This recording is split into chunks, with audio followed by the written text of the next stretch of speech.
Okay, good evening and welcome to Yeshiva YouTube. Iyun. Tonight we're learning Masechah Shabbos, Perek Tedvav, the 15th Perek. Mishnah's Aleph and Beis talk about the malacha of kosher, making a knot. I remember like 10 years ago, I was in Kolel, Magen camp, Magen at a Kolel. I don't know if it's like this Kolel. It was like the first year of the Kolel over there. We're learning about making knots. I don't remember much of what we're learning, but there's a lot of discussion in the Rishonim what constitutes a kesher daraisa, right? It's very the Mishnayos give a couple of examples. They say if you tie a knot to a camel or to a boat, so those are considered daraisas. And then the Mishnah Beis says there are certain examples of knots which are not asur from the Torah. Maybe they're asur d'Rabbanan. You know, if you make knots in your clothing and a belt, tie your buttons to your shirt. Tie your shoes, right? So those things are mutter. The ones of tying a camel or tying your boat are asur midoraisa. So what's the difference? The Rishonim struggle to make a distinction between the different cases.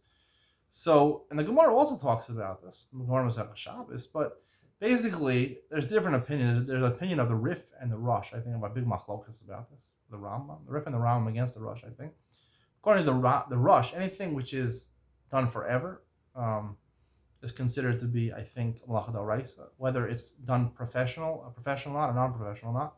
I think according to the Rif and the Rambam, it has to be something which is both a professional knot and something which is done forever, intended to never be undone. The knot.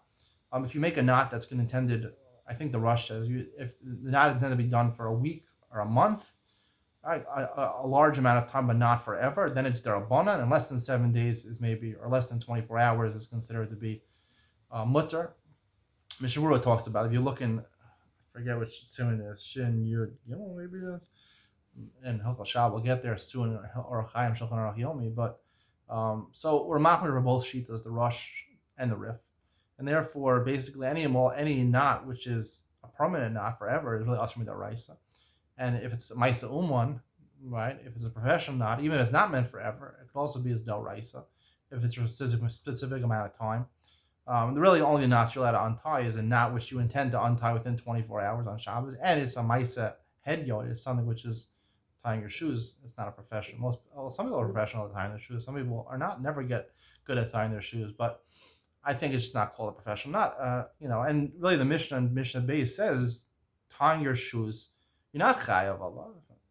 I would imagine you're not. It's mutter on Shabbos to tie your shoes with a double knot, a triple knot.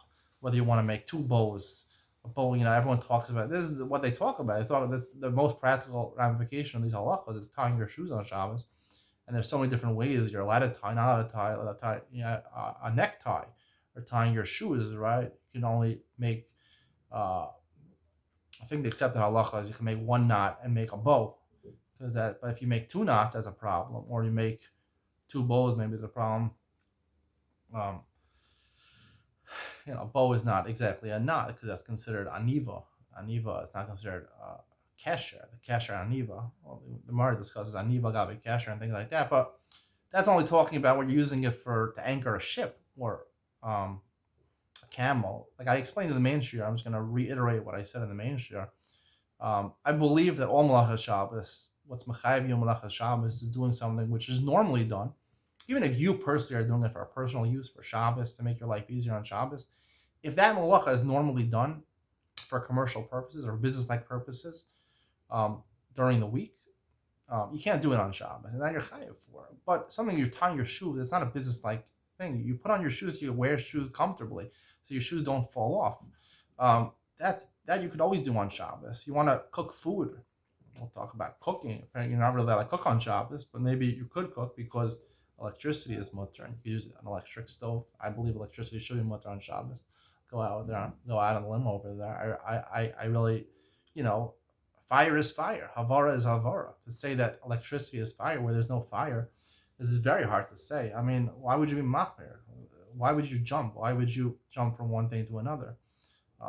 Chazon Ish says bona, building what? Circuit. I don't know what he means. I didn't see the Chazon Ish, but it doesn't make any sense to me, at least. Yeah, that's my opinion. It's Iyun Mitzvah. That's my opinions over here. Anyway, back to Kshira over here. Tying your shoes is a personal use. Um, Tying and anchoring a ship where you're shipping things, right? Even if it's your personal yacht, right? But most ships are used for shipping for business-like purposes. So therefore, to tie it to the dock is a problem. Most camels are used to transport people or transport things. So even if you're doing it because you want to ride the camel, you want to have a camel ride on Shabbos, doesn't make a difference because most people use it for business-like purposes. Therefore, it's a business-like type of knot. However, things that you're doing to fasten your clothes, tighten your shoes, um, to cook your meat, you want to tighten the lid on the pot of food that it should cook better on your electric stove on Shabbos is okay. Right, so that's basically, and then as the Gemara really, the Mishnah ends off. Mishnah base talks about tying a pail that you're going to use to take water out of a well, right? So basically, from the Gemara, it comes out that if everyone agrees, tie it with a rope that you normally use to fasten a pail, take water out of the well, is a problem because most people are going to do it, not going to engage on that on Shabbos. It's a long process, an arduous process. Most people don't have wells; they have running water nowadays, but if in places where they have water from wells, it's not a process you want to do on Shabbos. It's a tough process to take water out of the well, draw water from the well. You're not going to do that on Shabbos. If you want water for your personal use, you're going to buy bottled water. Bottled water.